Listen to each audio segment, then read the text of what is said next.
สบายดีพ่อแม่พี่น้องบุษกุสุคนพบกับซ่องร่อนทริปเส้นเก้าเส้นเคยพี่น้องโอ้บริลงคลิปลายมึงเลยพี่น้องเอ้ยอันนี้ก็เป็นเส้นทางไปหาทางเลขที่12เนาะส่วนกลับคืนไปทางหลังนี่ก็จะเป็นทางไปบ้านมหาไส้เดี๋ยวไปเบิ่งทางในกันพี่น้องว่าจะเป็นไปได้เนาะบ้านนี่ก็เป็นบ้านบ่ใหญ่ไปได้เนาะก็ยามฝนก็เขาเจ้าก็สิเฮ็ดครัวเนาะนี่เป็นครัวไม้เนาะนี่เพราะว่าน้ำสิท่วมเนาะเขาเจ้าก็สิใต้ครัวไม้ไปพุ่นเนาะน่าจะเที่ยวได้เฉพาะแบบว่าคนหรือว่ารถจักรเนาะนี่เป็นครัวไม้นี่อันนี้จะเข้าไปในนี่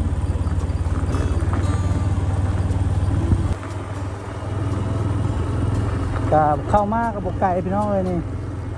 อยู่ในเลยเนาะบ้านโพนค่ำเนาะนี่เจาะเบิ่งบรรยากาศข้างในบ้านน้ำกันพี่น้องเงินซ่านกับแบบห้างๆกันพี่น้องเลยมันบ่แม่นแบบเป็นจุ้มอะไรเนาะทางเป็นโน่นขึ้นไปเนาะนี่บ้านกับห้างๆกันแน่เนาะนี่โอ้ถือว่าขึ้นมาแถวนี้เป็นสูงมากเลยเนาะนี่เป็นโน่นโอ้บรรยากาศยามแรงพี่น้องเอ้ยใกล้สิมืดแล้วตอนนี้ก็มีงานค้าเนาะนี่เดี๋ยวเราจะเลาะไปทางนี้ก่อนเนาะเลาะไปเรื่อยๆโอ้สุดแล้วพี่น้องเอ้ยเป็นซอยลงมาบ่นี่ผมเคยมาพี่น้องเอ้ย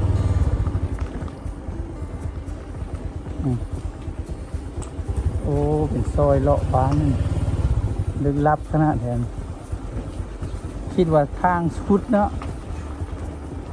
เลาะไปก็เนาะโอ้มาทางนี้กับเงื่อนที่อยู่พี่น้องเลยโอ้โหว่าสีซอสไปทางใดนอนนี่กันสีอ้อมบ้านบ่หรือว่าเป็นทางตันกับโอ้โหเนาะ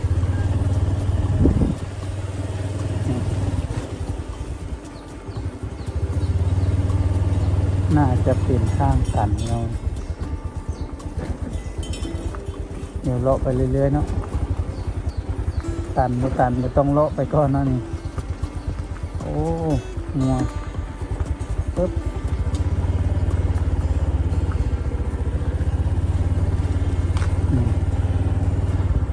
ซอยเล็กซอยน้อยเนาะเลยช่วงนี้โอ้เวียกหลายเนาะเลยมาสู้ได้ลงคลิปเลย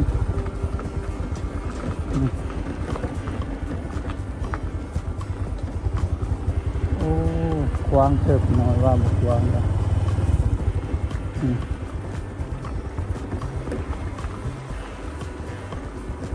บอกว่าอ้อมไปไหนเนาะจำเป็นอ้อมบ้านเนาะน่าจะสุดเลยพี่น้องเดี๋ยวกลับคืนกัน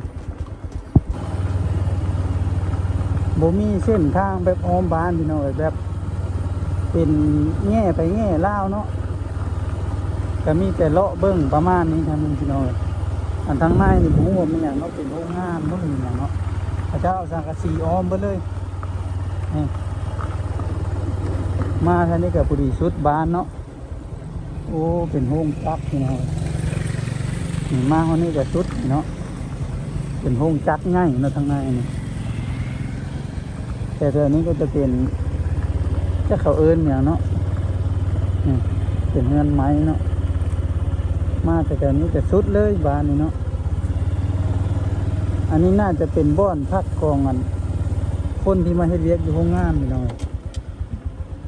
เป็นห้องแถวเนาะห้องแถวยาวเลย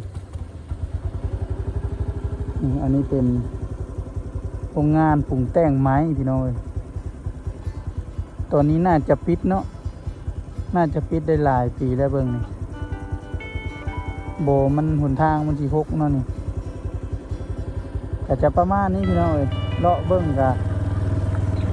เพราะว่าตามที่เลาะเบิ่งในบ้านกะประมาณนี้แบบว่า มันบ่มีเส้นทางแบบอ้อมบ้านเนาะมีแต่บ่อนนี่ไปบ่อนนั้นบ่อนนี้นะโอ้มันไม้หลังงามนะก็จะเป็นงานอยู่ซับเซ็ตนะ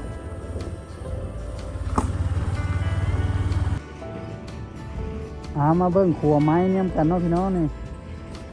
ตัวนี้มันก็เท่เลยเนาะบ่สามารถใช้ได้แล้วนั่นเป็นครัว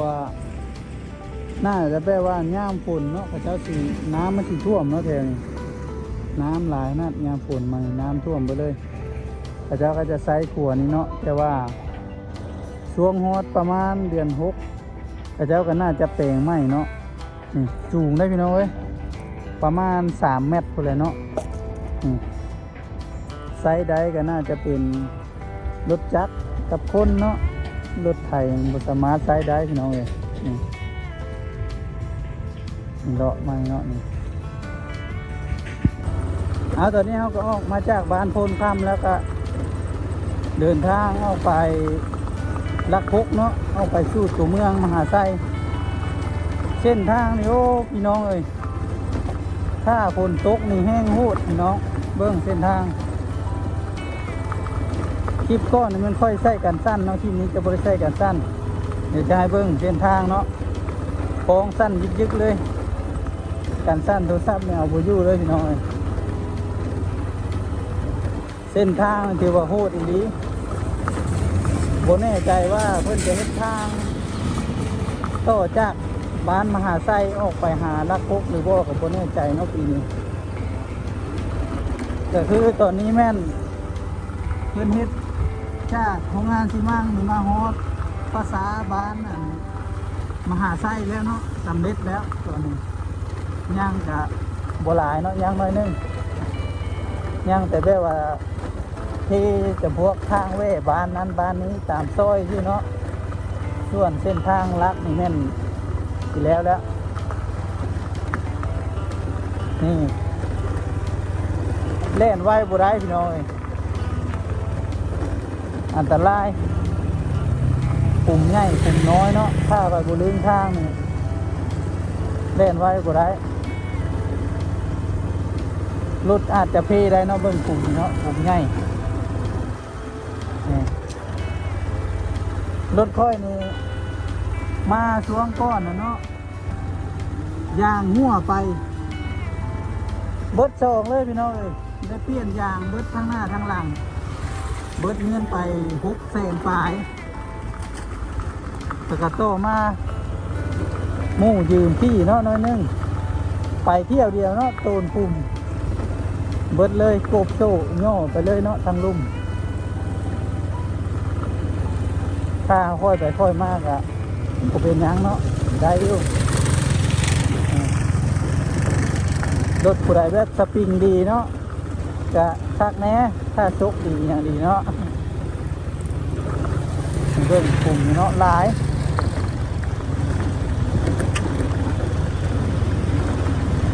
ช่วงนี้โอ้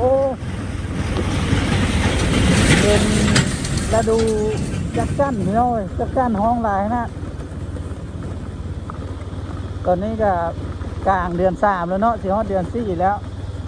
เดือนหน้าก็จะเป็นปีใหม่ลาวแล้วก็ฮ้อนเนาะนี่ตอนนี้ใกล้จะมืดแล้วเนาะตอนนี้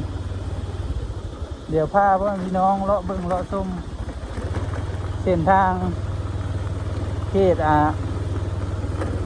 บ้านนั่นพ้นข้ามไปหาลักพกเนาะนี่แถวนี้นี่โอ้นี่กลุ่มหลายนะรถใหญ่ก็เล่นไว้บ่ได้พี่น้องนี่บางคนก็เจ้าก็ได้โค้ยไปเนาะกลุ่มชุดโหดเลย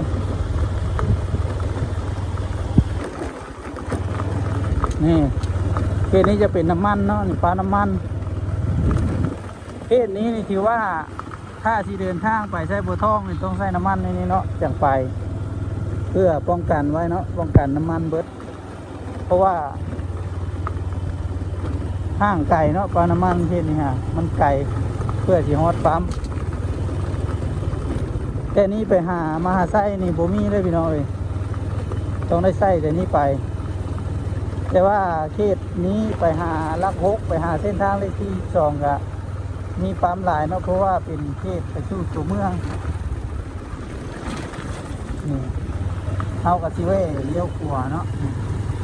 เส้นทางเลี้ยวขวาเป็นทางยางก็สบายแน่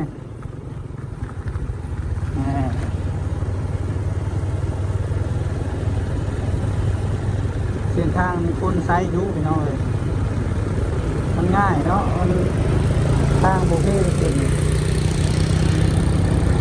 แต่ว่าอย่างมือเนี่ยนึงก็จะมีบ้านคนอยู่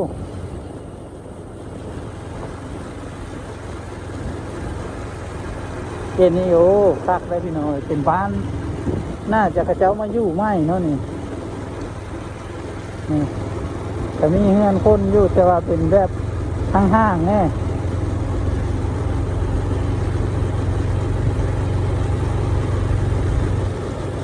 นี่มีเฮือนห้างนะครับ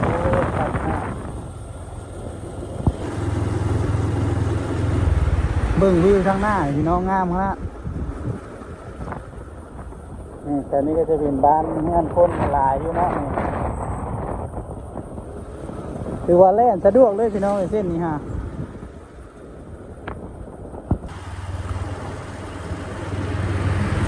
โอ้ตะเว้นตกดินแล้วพี่น้องเอ้ยเขตนี้บุ้งว่าเขาเอิ้นเขตบ้านอย่างเนาะขึ้นกับบ้านโพสะอาดก็หรือว่าในใดน้องโบแน่ใจตอนนี้ก็เริ่มไกลเข้าสู่ในเมืองแล้วเนาะนี่เมืองมหาไซแถวนี้ก็โอ้ฮานปิ้งฮานอย่างหลายพี่น้องเลยหรือว่าโอ้ข้าเจ้ามักม่วนนะกลางคืนมาดูเสียงตู้นี่มีทุกคืนเพราะว่าข้าเจ้ามาแต่เวียกเมื่อยๆเนาะก็มาผ่อนคลายแต่จะมีห้านอาหารห้านปิ้งแบะปิ้งหมูเนาะ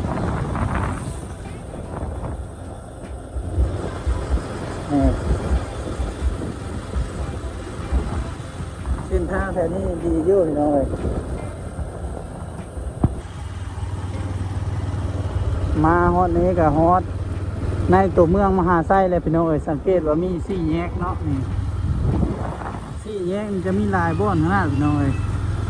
เพราะว่าเป็นบ้านไม้เนาะบ้านเขาเจ้าจัดสรรไม้แต่ก้อนดั้งเดิมก็เป็นบ้านมหาไซดั้งคลิปที่ค่อยลงไปชุดก้อนนะเนาะโอ้ขายเครื่องปีใหม่เลยเนาะมาเว้าโต้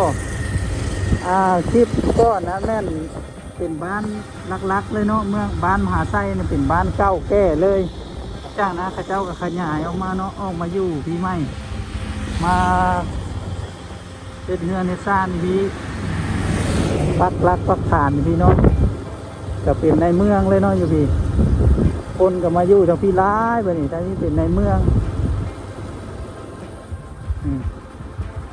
มาคนนี้ก็เป็นสี่แยกเลยเนาะนี่พระเจ้าขายของกินซุปอย่างมีหลายอย่างเลยพี่น้องเลยนี่จะเป็นสี่แยกแบบนี้เนาะสี่แยกหลายๆบ่อนเลยเป็นแบบคล้ายๆแบบตากะลูเนาะนี่พระเจ้าจัดสรรบ้านนี่เนาะนี่มานี่ก็สี่แยกได้นี่จนฮอดเส้นทางเลยที่12บุรีพี่น้องเลยอันนี้เข้าเขตในเมืองแล้วนี่ปิงแบะปิงอย่างกระลายเนาะทางหน้าพวกเนาะนี่เป็นในเมืองแล้วนี่แนวอยู่แนวกินมีครบพี่น้องเลยเขตแถวๆนี้เขาเจ้าก็เน้นเฮ็ดเวียกอยู่ที่โรงงานเนาะพี่น้องเป็นโรงงานซีมังโรงงานปูนเนาะปูน SCG เป็นโรงงานที่ใหญ่ที่สุดในแขวงคำม่วนพี่น้องเจ้าก็จะเฮ็ดเวียกอันนั้นเป็นลักเนาะนอกจากเวียกราชการก็เป็นเวียกเฮ็ดนำโรงจากโรงงานนั่นแหละเจ้าขายเล็กเนาะโอ้มีสาวขายเล็กนี่กะมาห้องนี้กับผู้ดีซอสเส้นทางเลขที่12เลยเนาะเดี๋ยวจะพาไปเบิ่งเลยพี่น้องแต่นี้ เป็นห้องกลางเนาะตัวนี้ก็ใกล้สิมื้อแล้ววันนี้เริ่มมื้อเข้าไปเต็กๆเนาะเวลาก็ประมาณ6 โมงป่ายนะ7 โมงนี่แหละโอ้ยกวางเลยพี่น้อง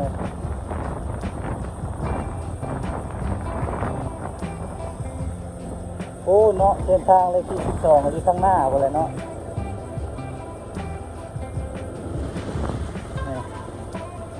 นี่ห้างคาราโอเกะอยู่แถวนี้เนาะ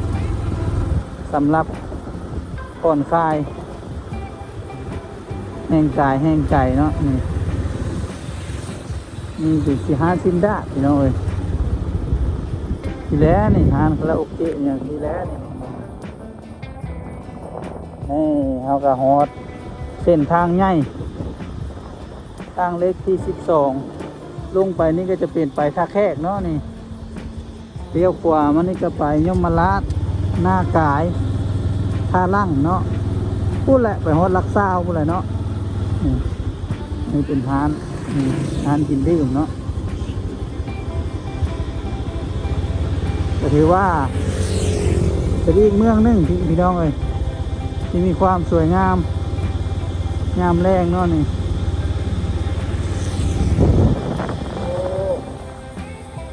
มืดแล้วบานนี้เนาะบรรยากาศถือว่างามพี่น้องเอ้ยภูผาหินปูนเนาะนี่สามารถมาเที่ยวมาชมได้เอาสำหรับคลิปนี้จะขอจบเพียงเท่านี้เนาะพี่น้องถ้ามักก็อย่าลืมกดไลค์กดติดตามเพื่อบ่พลาดคลิปใหม่ๆจากบ่าวร้อนเนาะพบกันใหม่ในคลิปหน้าพ่อแม่พี่น้องสำหรับคลิปนี้ขอลาไปก่อนสบายดี